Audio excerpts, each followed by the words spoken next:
Muy buenas a todos traders, otro día más aquí para comentaros la situación actual del mercado. Ahora mismo el foco está puesto en los datos de inflación, en la subida de tipos por parte de la Fed. Llevamos viéndolo prácticamente todo el año, es lo que está moviendo los mercados, las declaraciones de Powell, que si sube la inflación, si baja, bueno. Ya vimos el día 13 de septiembre que la inflación subyacente estaba subiendo y esto es el dato negativo. El dato positivo es que la inflación total con alimentos y energía está disminuyendo y puede seguir el mismo camino, pero ahora vamos a analizar en profundidad este dato de inflación porque en el corto y en el medio plazo va a ser lo que mueva los mercados, quizá de forma positiva. Bueno, esto quiero analizarlo. Pero igualmente la situación de fondo sigue siendo negativa porque los efectos de la subida de tipos de interés de la Fed no se van a ver reflejados en la economía hasta entrado el año 2023. Entonces, bueno, vamos a analizar, como digo, en profundidad lo que puede decir la Fed el próximo miércoles y las expectativas de inflación de cara al último trimestre de este año y el próximo trimestre del año que viene. Vamos a analizarlo.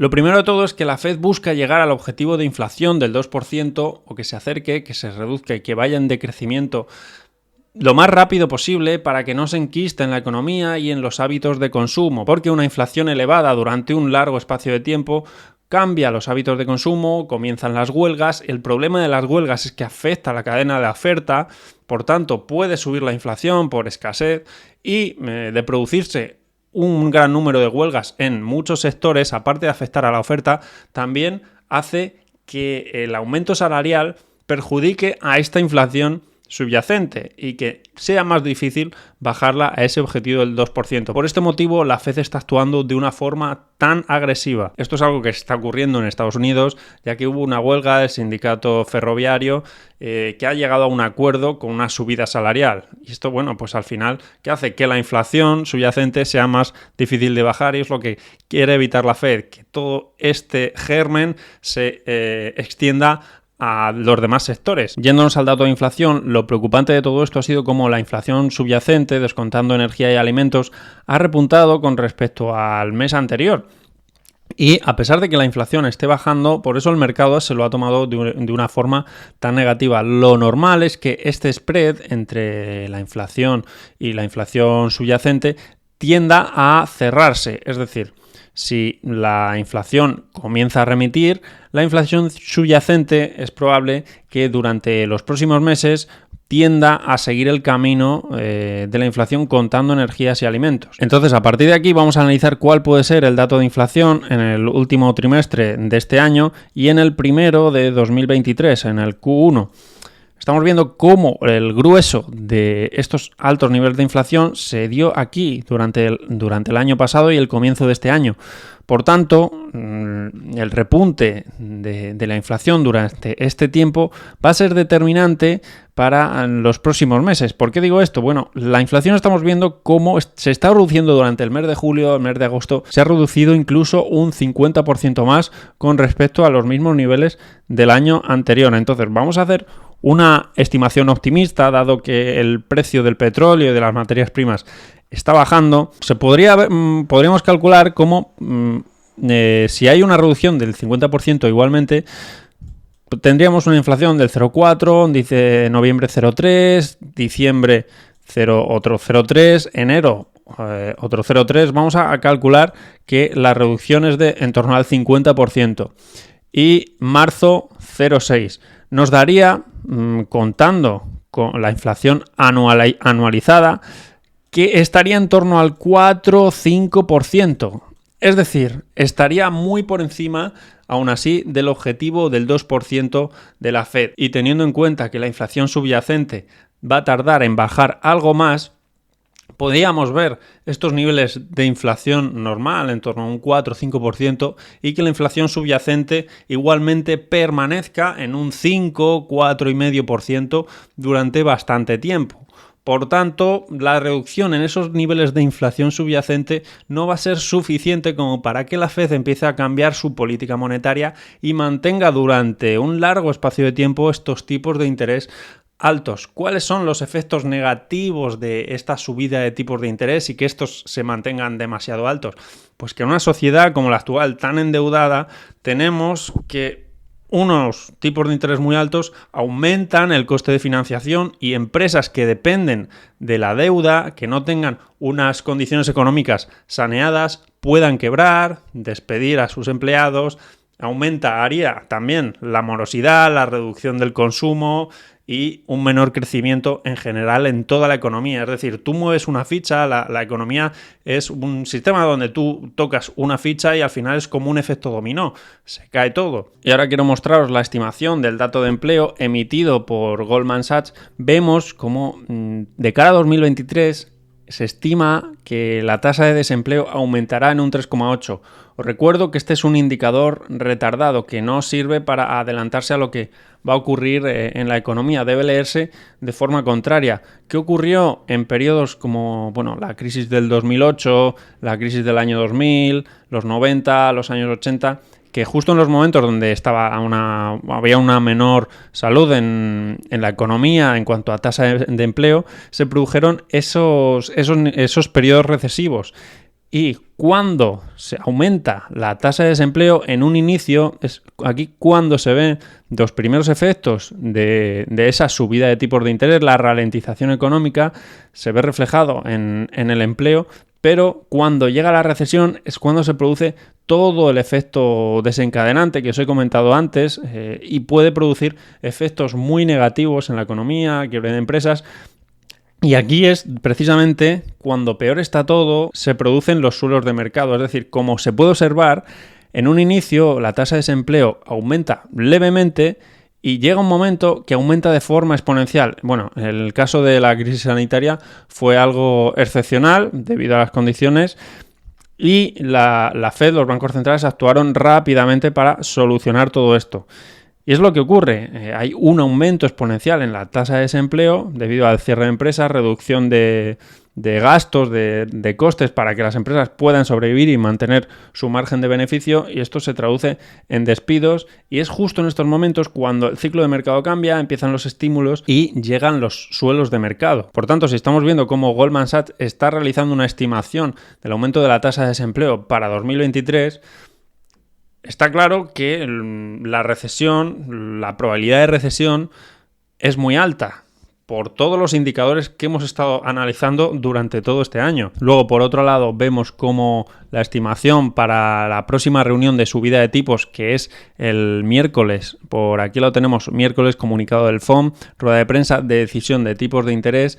La previsión es de un 82% para subida de 75 puntos básicos y 18% de 100 puntos básicos. Y bueno, a partir de aquí yo me planteo el siguiente escenario y quiero que se valore la dificultad que tiene realizar una estimación de cara a los próximos 6 meses con todas las variables impredecibles que intervienen en la economía.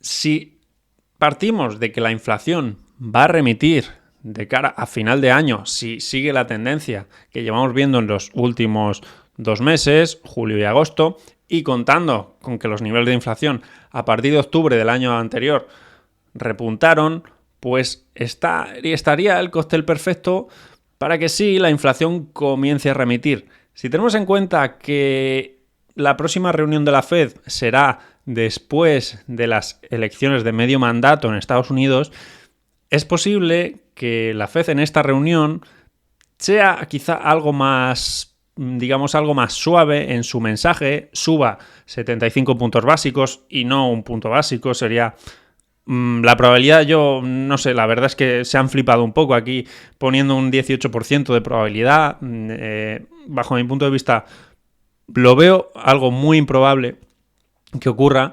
¿Por qué? Pues porque puede echar una mano al gobierno de cara a noviembre, a la próxima reunión, suavizar un poco el mensaje y ver lo que ocurre de cara al dato que se publicará en octubre y el dato que se publicará en noviembre con respecto a la inflación de octubre. A partir de ahí, la Fed podría plantearse una reducción en la subida de tipos que ya no sea tan agresiva si es que la inflación continúa remitiendo, como estamos planteando en este análisis, y que en lugar de subir 0,75 puntos, pues empieza a subir 0,5 o incluso 0,25, dejando una tasa de interés de cara a final de año del 3,75% o 4%, que es lo que inicialmente dijeron. Entonces podemos ver cómo la inflación parece haber tocado techo, que se estabilice en torno a un 4 o un 5% y los tipos de interés estén muy cercanos a esos niveles de inflación, en torno a un 3 y pico por ciento, 3,75, 4%, y se mantengan ahí hasta que la inflación subyacente comience a remitir muy cercano al objetivo del 2%. ¿Cuál es el riesgo aquí? Pues que se produzca una reducción en esos niveles de inflación, que el mercado se lo tome de una forma muy positiva, la Fed no suba los tipos de interés de una forma tan agresiva y veamos repunte en la bolsa, pero es que el riesgo va a seguir estando ahí. ¿Por qué? Porque unos tipos de interés y una subida tan agresiva en un corto espacio de tiempo como lo que hemos vivido, con una sociedad tan endeudada, unas empresas tan endeudadas, podemos ver efectos muy negativos en la economía que puedan ocurrir ya no este año, sino de cara a bien entrado 2023. Y que pueda ocurrir algún escenario indeseable, negativo para la economía debido a esta restricción en la política económica de una forma tan agresiva. Y seguramente te estarás haciendo la siguiente pregunta. Bueno, Manuel, ¿qué puedo hacer para cubrirme ante esta situación de incertidumbre, de inestabilidad económica? Pues lo adecuado es buscar inversiones que puedan tener un alfa positiva, es decir, que puedan vencer a la media del mercado. Y existen. Una posibilidad puede ser realizar trading por tu cuenta, ya que independientemente de si el mercado sube o si el mercado baja, puedes sacar rendimiento, pero soy consciente que hay muchas personas que no pueden tener estos conocimientos de trading para sacarle rendimiento al mercado, venciendo a la media del mercado. Y también hay otras personas que, aunque dispongan de esos conocimientos, no disponen del tiempo suficiente. Entonces hay plataformas que voy a explicar como Darwinex. A través de traders profesionales puedes obtener rendimientos. Otra opción razonable puede ser invertir en oro, a pesar de que, como vemos en el gráfico, está teniendo un comportamiento anual negativo, pero ha sido fundamentalmente debido a la fortaleza del dólar. Y actualmente está en tendencia bajista, está en niveles de soporte, está acumulando una pérdida anual del 6,7%, pero es posible que cuando los tipos de interés hayan tocado techo, el dólar no se fortalezca tanto y esto beneficia al oro, pero bueno, quiero preparar y os voy a subir un vídeo específico de por qué el oro podría ser una inversión razonable de cara a los próximos 6-12 meses. Y otra posibilidad puede ser contemplar ventas en activos de alto riesgo como Bitcoin cuando existan repuntes alcistas. Y como podemos ver en el gráfico, yo tengo marcada la zona de entre 25.000 y 28.000. Sería una zona adecuada para pensar en plantear ventas de nuevo, y la posibilidad de que Bitcoin llegue a esos niveles es bastante razonable porque, como os he planteado en el escenario, si la inflación remite, las tasas de interés llegan a un techo de 3,75 y se mantienen ahí, habrá un periodo de 3, 4, 5 meses donde puede existir cierto optimismo de mercado, pero los verdaderos efectos negativos de la subida de tasas de interés los veremos a partir de los siguientes 6 meses. Existen 8 riesgos que afectan a la economía y que hice un vídeo específico hablando de ellos, que no es solo la inflación o la subida de tipos de interés. Y estos riesgos siguen estando ahí, van a seguir estando ahí. Por tanto, una posición en corto o posiciones en corto, cuando llegue a niveles de resistencia o de exceso de optimismo en estos activos de alto riesgo, puede ser también razonable para sacarle rendimiento positivo a este mercado. Y bueno, hasta aquí el vídeo. Si te ha gustado, por favor, déjame un like, que me ayuda un montón. Dedico mucho tiempo en realizar estos análisis, en compartirlo con vosotros. Os recuerdo que podéis seguirme en mis otras redes sociales, donde subo mucho más contenido de forma diaria. Y bueno, no me voy a alargar más y nos vemos en el siguiente video trader.